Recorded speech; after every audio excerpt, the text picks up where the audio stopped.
Hi everyone, and welcome back to my channel. If you're new here, my name is Elizabeth and I run the blog lifefromtheviolasection.com, where I share my favorite practice tips, general advice, and tech for musicians. Today I'm going to share 5 things to look for or consider when you're looking for colleges as a potential music major. So if you are just getting started in the process, you know that you want to do something music related and you're trying to find what schools you should actually really consider, maybe visit, or even pursue through an audition, these tips will definitely be helpful for you.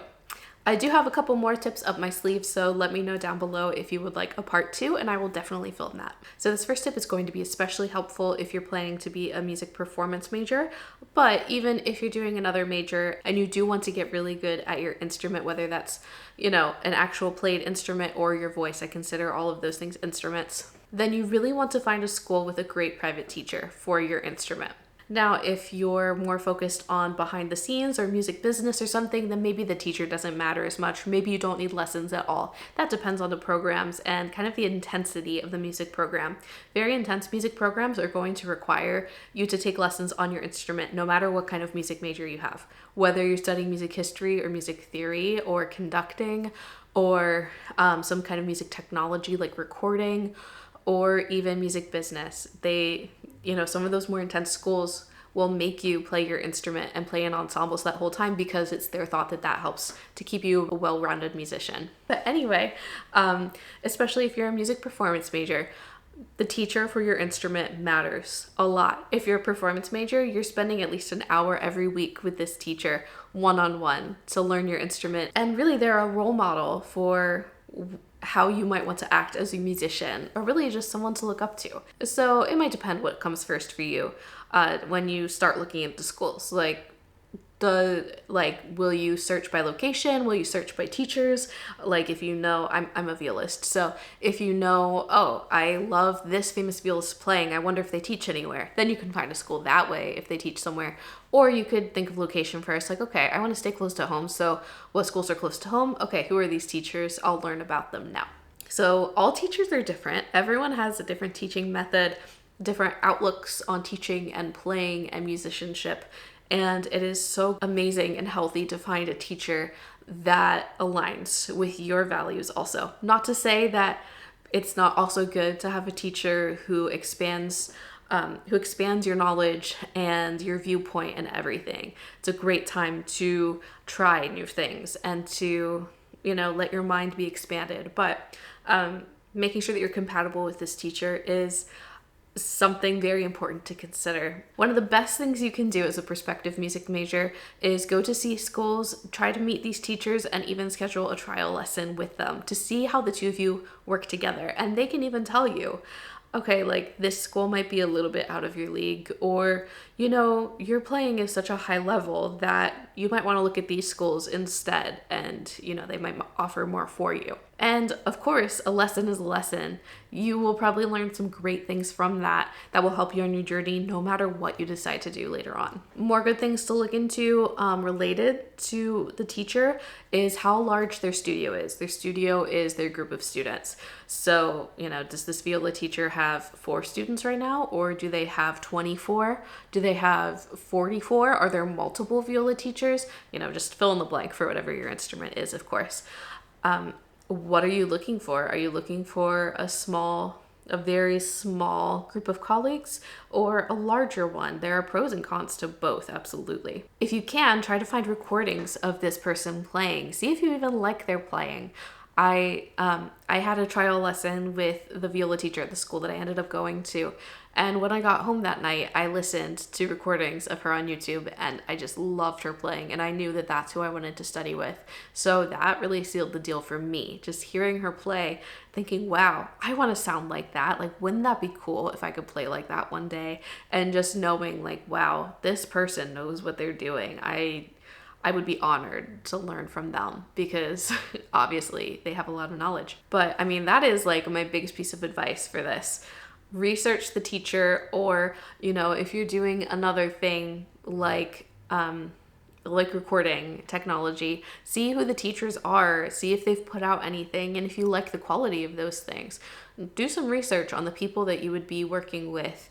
Make sure that they align with your thoughts, because if they don't, it can make the 4 years or however long you go to school there so much more difficult. All right, so the second thing you should consider when you're looking for a college is the type of music program and focus that they have. So there's going to be a difference between a conservatory versus a college with a music school versus a liberal arts school with a music program.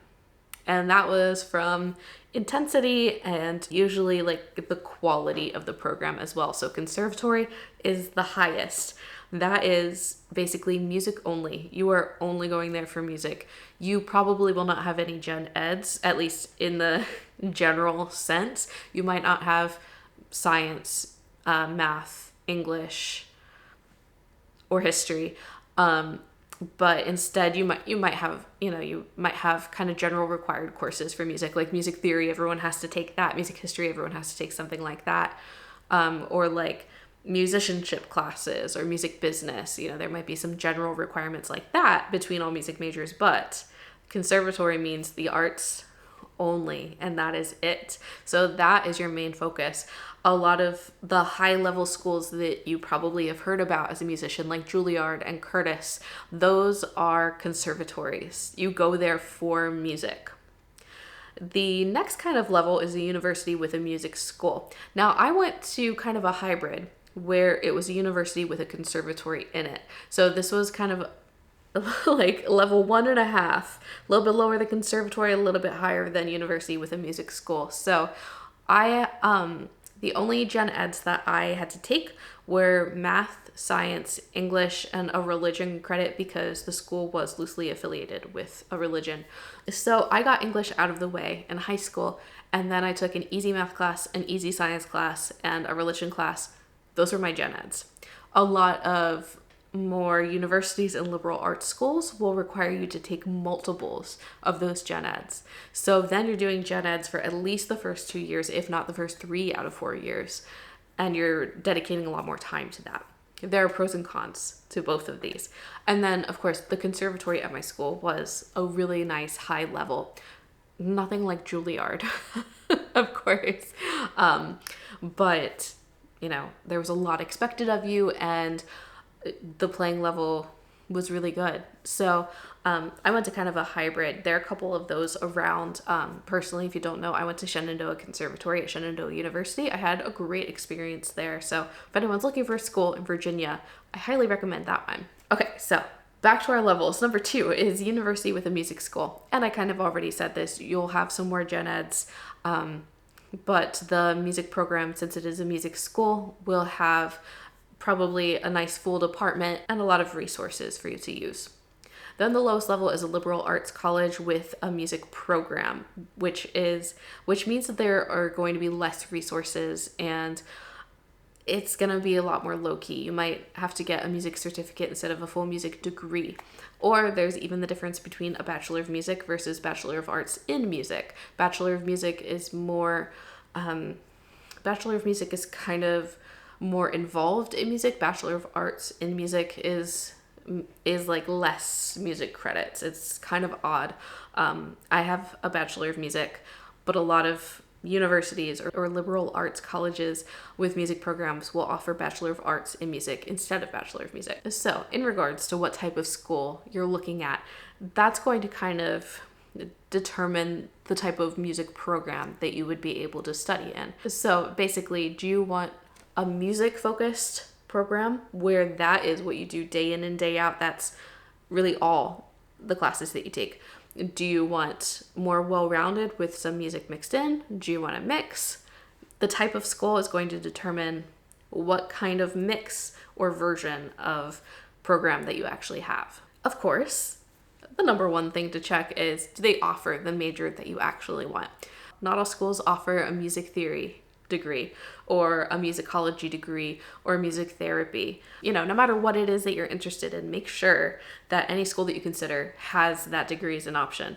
And if it doesn't, are you okay with something else? Is that a deal breaker? For me, it would be a deal breaker, but everybody's different. So I don't know, just things to consider. Number 3 is, of course, the cost, which is always a big deal when it comes to college, at least here in the United States. So how much does this college cost? Does doing a music program cost any extra? Sometimes it does at some schools. Would you need a scholarship to be able to afford to go to the school? If you can get kind of a guess on student loans and how much you would be qualified to receive, then you would know, okay, I need to get at least this much in scholarships from the school and then I can afford it. Any kind of mix of those things. So state schools, as long as you're in state, are generally cheaper, and then private schools are generally a lot more expensive. Now, I auditioned for one state school and 2 private schools, and the state school actually worked out to be more expensive than the other 2 because private universities generally have more money to give out in scholarships. So for me, it was more cost effective to go to a private school because I was getting more free money and it generally worked out to less. Now with student loan interest, maybe it won't work out to be less, but there it is. There are always multiple things to consider. Generally, admission counselors are happy to talk about these things and happy to run some numbers and make guesses on things. So don't be afraid to talk to those people if you go to tour the school or even if you just call. There are always people who want to help because they want you to go to that school. They want you to pay and join and be there. So there are usually a lot of people who are willing to help and are willing to find ways for you to get help in order to get there. My 4th tip today is, of course, to look at the location of the school. You might have to think long and hard about what you want in life, or maybe it's easy for you. Do you want to live somewhere more urban or more rural? Do you want to be close to home? Do you want to go further away? Do you want to go out of the country? These are all huge things to consider. And for me, that was kind of the first thing that I considered is where in the world do I want to be for the next 4 years? And then I kind of looked at schools there. So I wanted to stay close to home. So I looked at schools there. There weren't many very good options. So then I had to further my scope and then further my scope again. And then I found my perfect school. So location can be a good way to find a couple schools to research and then either stick with those or go back to the drawing board, find another location, look at schools there, go back to the drawing board as many times as you need. And location is very important for music majors because where you end up can really help or hurt your career. Not to say that you'll end up in your college town or anything, but some places have a lot more gigs than others. Some places have a lot more students who want to take music lessons from anyone. Some places have a great orchestra in town. Other places don't have anything. So taking a look at the area and what music is like in that area, if it's really valued in that area or if it's not, can also really help you make a decision, because if there are a lot of gigs in the area, you can make some money to help pay for college. If there's no orchestra around, then you might not have as much inspiration. Things might get a little bit stale. Don't forget to look into that music aspect of it, because it's something that I feel like teenagers can easily forget, but it can be so helpful if you're in an area that really values music, because it's really gonna help you get your career started there. My 5th and final tip today is to research the ensembles and any performance opportunities and spaces within the college. So think about what kind of ensemble or ensembles you like to play in. Are you an orchestra person? Are you into jazz, chamber music, opera, things like that? Look for that on the websites of those colleges, because they will always list what ensembles they offer. And sometimes there are student-run ensembles as well, things that you can just kind of create or join for fun. They might not be listed on the website, but there are always possibilities. So take a look on their website and see if the kind of music that you like to make is offered on the website or at the school. Again, you can also always email or call or on a tour ask about these things. And they should either be able to tell you or ask someone who can definitely tell you. A really good question to ask if you're interested in a certain ensemble is, do undergrads usually get into this ensemble, or is this like a really high level thing that only graduate students get into? Because sometimes for operas, like the main cast will just be grad students and then the undergrads are just the ensemble or the chorus.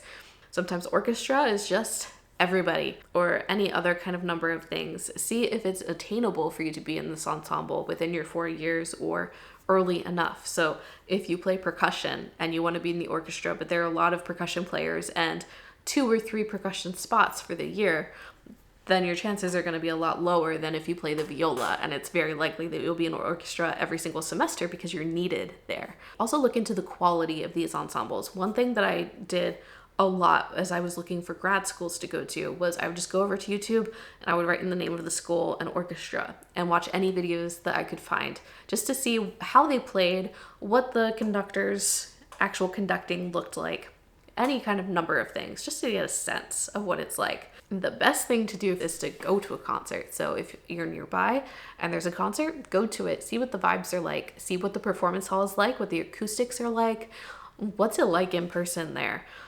Could you see yourself up on that stage? Even not now, but in the next 4 years, could you see yourself getting to that level? Or does it seem like they're playing at the level that you already play at? You want room to grow. You don't want to come in already being like up as like one of the best students, but you want enough room to grow that it's not really, really scary. Of course, challenge yourself. It's a great time to do that. All right, so those are 5 kind of first things to consider when you're looking for potential colleges as a music major. If you have any questions, please leave them down below. And if you'd like to see part 2, I have 5 more tips that I can share if you really want me to. Planning to go to college for music is a super exciting time. There are so many things to think about. And if you have any other related questions about going to college as a musician or about the audition process, anything like that, please just let me know and I can add it to my list of videos to make, or I will just answer your question in the comments. Thank you so much for watching. This summer, I'm going to put out a new video every single week, so I will see you next Sunday at noon Eastern time. Thanks for watching.